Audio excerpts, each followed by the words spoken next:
Look behind you, and you'll see the ghosts of greatness. Louis van Gaal. The blue ones are the good ones because long balls are mostly very difficult. And I give it to you, you can copy it. The disciplinarian trapped in his own philosophy. Jose Mourinho. 3 premierships, and I won more premierships alone. 3 for me and 2 for them. Respect, respect. The special one, turned toxic. Erik ten Hag. But I can't play like Ajax because they're different players. So I came here with my philosophy based on possession, but also to combine it with the DNA of Manchester United. The architect of Ajax, who lost the dressing room. Ruben Amorim. But I'm not going to change. When I want to change my philosophy, I will change. If not, you have to change the man. The rising modernist, who refused to adapt. One by one, they fell. This is not a club rebuilding. This is a graveyard where reputations arrive and disappear. The theatre of dreams has become a stage where elite managers collapse. Then, silence. No headlines, no announcements, no revolution. Just a man walking into the storm. Michael Carrick. Michael Carrick is the Manchester United interim head coach until the end of the season. No grand arrival, no promises, no spotlight, because no one was looking. In modern football, belief is expensive. It comes with Champions League medals, with tactical revolutions, with global recognition. That's why names like Luis Enrique and Julian Nagelsmann always feel inevitable. They look like solutions. On paper, they always do. Carrick wasn't that. He wasn't the future.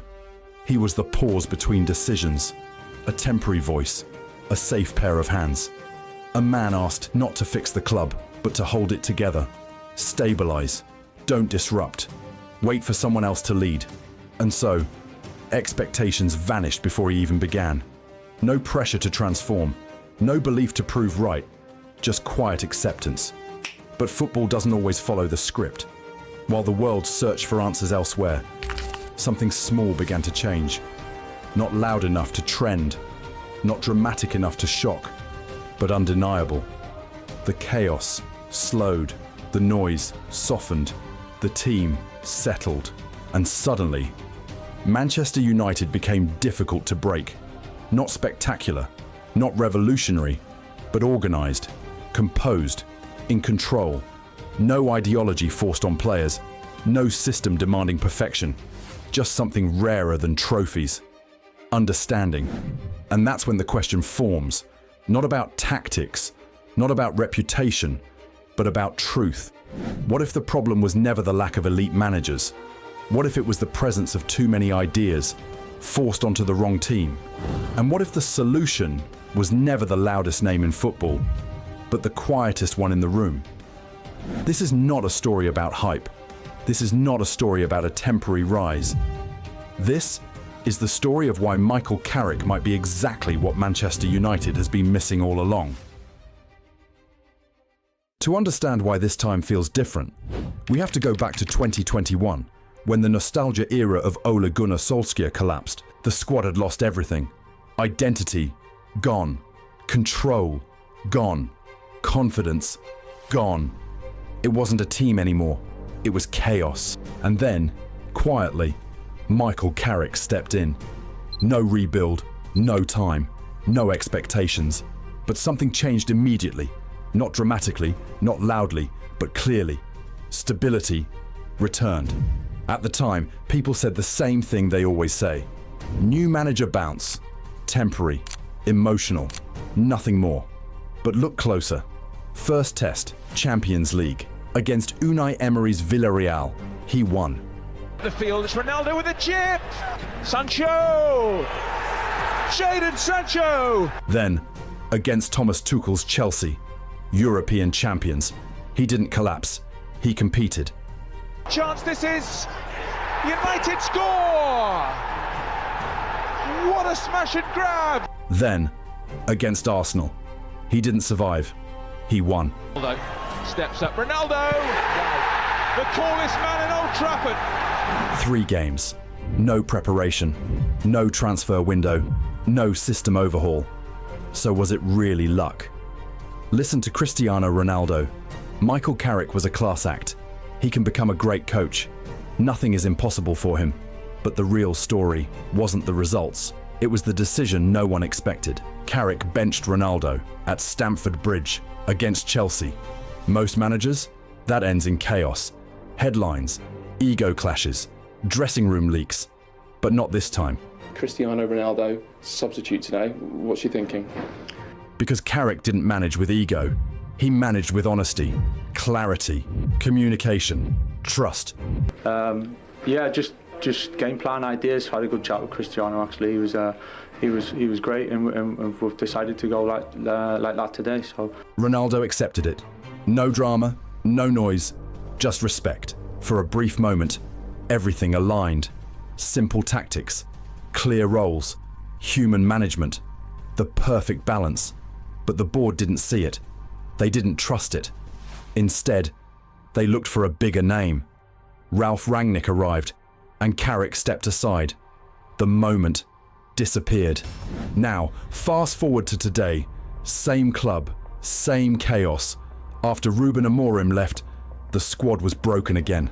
Misfitting systems, unbalanced players, a team built for ideas, not reality. And once again, Carrick stepped in.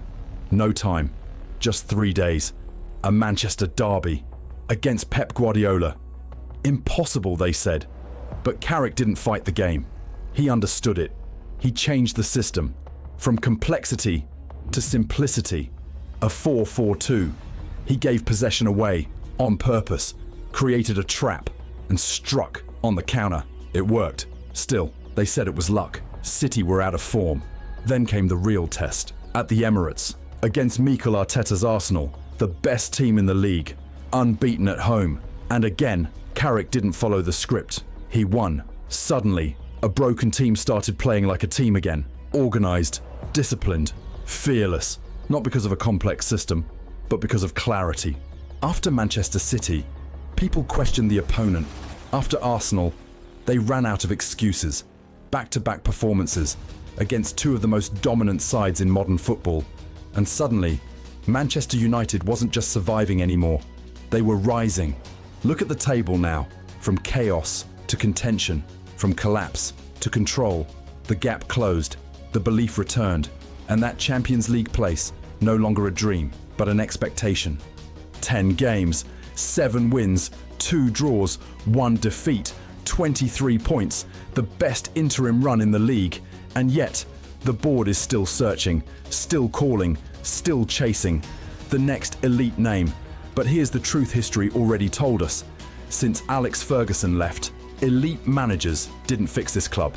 Because the problem was never just the manager. Elite managers bring ideas, but ideas need time. They need players. They need control. And at Manchester United, those things don't exist. Even Carlo Ancelotti once admitted, this job is different. The pressure, the expectations, the chaos. So maybe the answer isn't another elite mind. Maybe that's the risk. Because elite managers try to change the club. But Carrick understands it. He doesn't force identity. He restores it. And maybe that's why he works. So now the real question is, if understanding beats ideology, if simplicity beats complexity, then what exactly is Carrick doing differently that no elite manager could? Before tactics, before systems, there was something else that built Manchester United: understanding people. In a recent discussion, Paul Scholes and Nicky Butt drew a comparison that most fans overlooked. Not about trophies, not about tactics, but about character. They pointed to one name: Alex Ferguson. If you look back to Sir Alex, he was never a coach, really, was he? No. But he knew the players, he knew what players needed, he knew how to treat players. He made, when you were left out of a team, he made you feel. When Ferguson arrived, he wasn't a global icon. He wasn't world class. He was just a manager from Aberdeen with ideas, with discipline, with belief. Sound familiar? Because Michael Carrick walked into this job the same way. No massive CV, no global reputation, just understanding. And that's where the real parallel begins. Modern football is obsessed with tactics, shapes, pressing systems, positional play, managers treating players like pieces on a board. But Ferguson built something different. Control wasn't about formations, it was about people, managing egos, building trust, setting standards, creating a culture players believed in, because tactics win matches, but culture wins eras. And that's what Scholes and Butt saw in Carrick. You probably might have to think about it a bit differently about employing a Man United manager, because I don't really think you need the most technical coach, tactical coach, because you're at a big club already. These players are already good players, they know what they're doing. Maybe they need a man manager. Not a tactical revolutionary, but a man who understands the dressing room. He doesn't force players into a system. He connects them to a purpose. No rigid 3-4-3, no overcomplicated structure, just clarity, responsibility, trust. And in a club like Manchester United, that matters more than any system. Because at Old Trafford, you don't just coach players, you manage personalities, pressure, history. And maybe that's why so many elite managers failed. They brought systems, but forgot the people. Carrick didn't. So when you look at what's happening now, it's not just tactics, it's not just results, it's something deeper. Because once you win the players, you can finally control the game. And that's exactly where Carrick's real genius begins. So now you understand, it's not about who has the best system, it's about who understands the situation. And maybe that's why every elite manager struggled, because they tried to change everything, while Michael Carrick changed just enough. So now the question is yours. Do United need another big name? Or have they already found him? Let me know in the comments.